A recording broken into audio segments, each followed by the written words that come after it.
Blessed day po sa bawat isa na nakatunghay dito sa programang Araw-Araw na Pagpapala. So anumang oras po kayo datna ng programang ito ay bumabati po ako sa inyo na isang mapagpalang araw, isang magandang umaga, magandang hapon, o magandang gabi po sa bawat isa sa inyo. So salamat po ng marami sa patuloy niyong pagsubaybay sa programang ito. At ako'y naniniwala na sa bawat araw ng ating buhay ay nakakatulong po itong programang ito sa atin. Tama po ba? So tayo po muna ay manalangin sumandali. Hallelujah. Ama, sa pangalan ni Jesus, maraming salamat po Lord sa araw na ito na muli kami ay makakapakinig ng mensahe mo o Lord. Salamat po o Diyos na sa patuloy naming pakikinig o Diyos ng salita mo o Lord God ay patuloy mo po kami Panginoon na papalakas o Lord God. Salamat po Lord sa buhay ng bawat isa o Diyos na tunay nga Panginoon na araw-araw ay excited Panginoon o Diyos na makapakinig ng salita mo o Lord God. Lord, pagpalain mo po Ama ang bawat isa na patuloy na sumusubaybay o Lord God ng programang ito o Diyos. Salamat po Ama sa mensahe mo po Panginoon sa araw na ito o Diyos ay magiging pagpapala para sa buhay ng bawat isa sa amin. Thank you Lord, in Jesus' name we pray. Amen and amen. So yun, sa araw na ito ay itutuloy ko po yung na-share ko noong mga nakarang araw na naibahagi ko po o na-share ko yung ilang pakinabang sa paggawa ng mabuti or benefits of doing what is right. So naibahagi ko po nung nakaraan na dapat ginagawa po natin ang tama o piliin po natin ang tama para maging maayos ang lahat sa atin. So yun po ang na-share ko nung nakaraan. At ang number 2 po, sa paggawa po natin ng tama ay magkakaroon po o mararanasan po natin ang joy or kagalakan. At ang number 3 naman po, do what's right and you please God. So habang ginagawa po natin ang tama, ay sinisigurado po natin na natutuwa o nalulugod ang ating Panginoon. At number 4 po, sa paggawa po natin ng mabuti o ng tama, ay naipapakita po natin na ang ginagawa natin ay ito ay nais ng ating Panginoon sa buhay natin at naipakita po natin sa ating kapwa na tayo ay kay Kristo. Amen.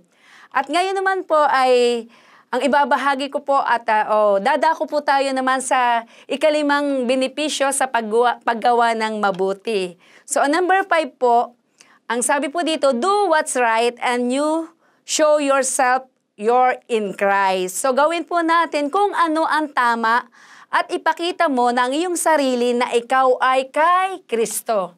Sabi po sa 1 John 2:29, sabi po dito, since we know that Christ is righteous, we also know that all who do what is right are God's children. So alam po natin na ang ating Panginoon ay matuwid at dapat tayo pong mga anak niya, na tayo po na gumagawa ng tama, dapat din po tayo ay, di ba, kung tayong mga anak niya na tayong gumagawa ng tama bilang mga anak ng Diyos. Dahil tayong mga gumagawa ng tama, masasabi po natin, sapagkat tayo ay anak ng Diyos, so dapat ang ginagawa po natin ay yung nais at kalooban ng ating Panginoon. Just because we are a children of God. Amen po? Sabi po sa 1 John 3:7, sabi dito, dear children, don't let anyone deceive you about this. When people do what is right, it shows that they are righteous, even as Christ is righteous. So sinasabi po dito, na huwag daw po tayong magpalinlang. Huwag daw po tayong magpadaya. Amen? At sa halip ay patuloy daw po nating gawin ang tama at nais o yung nais ng ating Panginoon. Nang sa ganon, naipapakita po natin na tayo ay matuwid sa paggawa natin ng mabuti o ng tama. Kung papaano ang ating Panginoon ay matuwid, ganon din po tayo na nagagawa po natin ang tama at matuwid sa mata ng ating Panginoon. Amen? At ang number 6, sabi po dito, do what's right and you avoid sin becoming your master. So gawin po natin kung ano ang tama at iwasan po nating maging Panginoon ang kasalanan. Praise God. So di po ba sa mga tao na kung saan na kapag tayo ay patuloy na gumagawa at gumagawa ng kasalanan, patuloy na ginagawa natin, alam naman natin na ito ay hindi tama sa paningin ng ating Panginoon, parang ginagawa na din daw po nating Panginoon ang kasalanan. So sabi po sa Genesis 4:7, sabi dito, you will be accepted if you do what is right. But if you refuse to do what is right, then watch out. Sin is crouching at the door, eager to control you, but you must subdue it and be its master.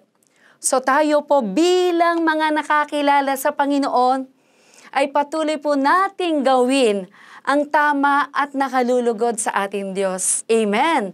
At iwasan po natin na tayo ay maging alipin ng kasalanan. Dahil kapag ginagawa natin ang kasalanan at patuloy nating ginagawa, na alam naman natin na ito ay kasalanan. For example, alam mo na ang kasalanan, pero bakit patuloy at patuloy at patuloy mo pa rin ginagawa? So, ibig sabihin, kung ito ay patuloy nating ginagawa ang kasalanan ito, sino ang nagiging Panginoon mo? Sino ang nagiging Panginoon natin? Huwag po tayong magpakontrol sa kasalanan. So, gawin po natin ang tama at nais ng ating Panginoon sa buhay natin. Amen. Nang hindi po tayo makontrol ng anumang gawa ng kasalanan. Amen. Praise God. At ang number 7 po, dito po yung lastly naman po, number 7. Sabi po dito, do what's right and no good thing will He withhold. So gawin po natin kung ano ang tama at walang anumang mabubuting bagay ang kanyang ipagkakait. Amen. In Psalms 84:11, sabi po dito, for the Lord is our sun and our shield. He gives us grace and glory. The Lord will withhold no good thing from those who do what is right. Amen. So hindi po ipinagkakait ng ating Panginoon ang mga mabubuting bagay, yung mga gumagawa ng tama. Amen. So kung ikaw na nais mong makatanggap ng mabubuting bagay mula sa ating Panginoon, ano ba yung mga mabubuting bagay mula sa ating Diyos? Ang mga pagpapala mula sa ating Panginoon, ang ating kalusugan, amen, at maging yung ating mga pangangailangang pisikal, kalakasan ng ating mga nararanasan sa ating pisikal na katawan, yan po ay isang pagpapala mula sa ating Diyos. At maging yung ating mga araw-araw din pong pangangailangan. Amen. So ang susi po ay patuloy po tayong gumawa ng mabuti at tama. Nang sa ganon ay patuloy po nating makamtan yung mga nais ng ating Diyos sa buhay natin. Yung mga mabubuting bagay, yung mga pagpapala na nagmumula sa ating Panginoon, yun po ay makakamtan natin kung tayo po ay patuloy na gumagawa ng mabuti at tama at yung nais ng ating Diyos ay patuloy nating nagagawa. Amen. Praise God. So tayo po muna ay manalangin. And I believe na itong ilang na ibahagi ko ng mga benepisyo sa paggawa ng mabuti, I pray na ito po ay nakatulong para sa bawat isa sa atin. So tayo po ay manalangin. Hallelujah. Panginoon, salamat po Lord sa araw na ito. Salamat po Ama sa mensahe mo, O Diyos. Salamat po Lord sa bawat isa, O Lord God, na datna ng salita mo po Panginoon kung anumang oras na makapakinig ang iyong mga anak, O Lord God, na patuloy na nag-tune in, O Lord God, sa programang ito, O Diyos. So, Lord, salamat. And we pray, Panginoon, O Lord God, as your child, as your children, ay patuloy po naming magawa ang tama at nais sa kalooban mo, O Lord God. Lord, we pray, Panginoon, na sa patuloy po namin paggawa ng tama at paggawa ng mabuti, O Diyos, Ikaw po, Panginoon, ang patuloy na makita sa aming buhay, O Lord God. At patuloy po naming maiwasan, O Lord God, na kami, O Diyos, ay makagawa ng labag sa iyong kalooban, O Lord God.